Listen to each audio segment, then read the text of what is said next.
आप सभी को जय मसीह की। एक बार फिर प्रभु का धन्यवाद करते हैं इस प्रकार से मिलने के लिए।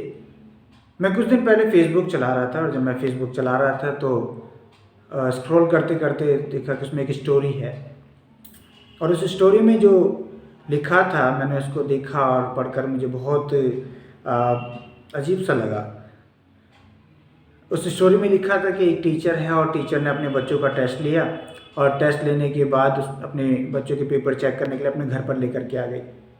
उस टेस्ट में एक सवाल था कि अपने माता पिता के बारे में लिखो और जब वो पेपर चेक कर रही थी तो उसने अपने पति से कहा कि देखो एक बच्चे ने क्या क्या लिखा है इस पेपर में। सवाल ये है कि अपने माता पिता के बारे में लिखो कि वो आपके साथ कैसे रहते हैं, कैसे हैं, कैसा व्यवहार है, सब चीज़ों के बारे में। तो एक बच्चे ने लिखा है कि पहले मेरे माँ बाप मेरी बहुत चिंता करते थे पर अब मेरे माँ बाप मुझसे ज़्यादा अपने मोबाइल की चिंता करते हैं। पहले मेरे माँ बाप मेरे थोड़े से बीमार होने पर भी बहुत परेशान हो जाते थे पर अब वो अपने मोबाइल में एक स्क्रैच आने से इतने परेशान हो जाते हैं कि मुझे कुछ भी बोल देते हैं। एक समय में वो इतनी चिंता करते थे और पूछते थे कि क्या खाया क्या नहीं खाया, पर अब वो मुझसे ज़्यादा इस बात की चिंता करते हैं कि मोबाइल रिचार्ज है या नहीं। बहुत सारी बातें उसने इस प्रकार से लिखी। इन सारी बातों को सुन करके वो उसका हस्बैंड बहुत इमोशनल हो गया। उसने पूछा कौन है ये बच्चा जिसने इस प्रकार से लिखा है। उसने कहा ये और कोई नहीं, हमारा बेटा है जो मेरी ही क्लास में पढ़ता है।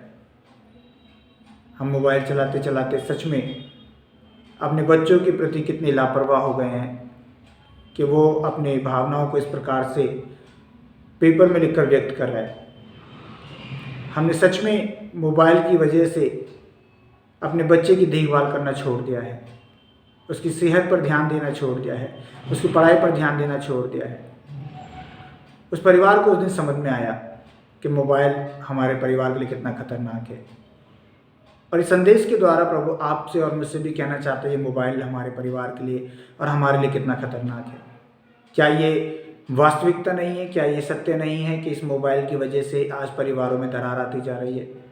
क्या ये सत्य नहीं है कि इस मोबाइल की वजह से आज परिवारों में खटास आती जा रही है? क्योंकि जिसको देखो अपना अपना मोबाइल लेकर के एक एक कोने में पड़े रहते हैं। ना आपस में कोई बातचीत करनी है, ना आपस में एक दूसरे की देखभाल करनी है। पत्नी पति से परेशान है और पति पत्नी से परेशान है, बच्चे माँ बाप से परेशान हैं, माँ बाप बच्चों से परेशान है क्योंकि सभी मोबाइल में लगे हुए हैं। आज हमें ध्यान देने की ज़रूरत है कि ये मोबाइल मेरे परिवार को तो बर्बाद नहीं कर रहा, परिवार के साथ साथ हमारे आत्मिक जीवन को भी बुरी तरह से प्रभावित किया है इस मोबाइल ने। जब हमारा समय होता है प्रार्थना करने का हम मोबाइल उठा लेते हैं, जब हमें बाइबल पढ़ना चाहिए हम मोबाइल उठा लेते हैं, जब हमें चर्च जाना चाहिए हम मोबाइल और टीवी में लग जाते हैं। इस मोबाइल ने ना कि पारिवारिक जीवन को अस्त व्यस्त किया है वरन हमारे आत्मिक जीवन को उससे ज़्यादा प्रभावित किया है। तो क्यों ना जिस चीज़ ने हमारे परिवार को और हमारे आत्मिक जीवन को और हमारे परमेश्वर के साथ के रिश्ते को प्रभावित किया है हम ही उसको दूर कर दें।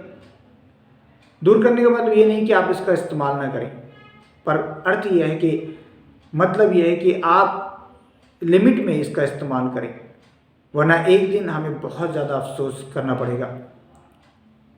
याद रखें इस मोबाइल से हमें उतना फ़ायदा नहीं होगा जितना हमारे परिवार से होगा।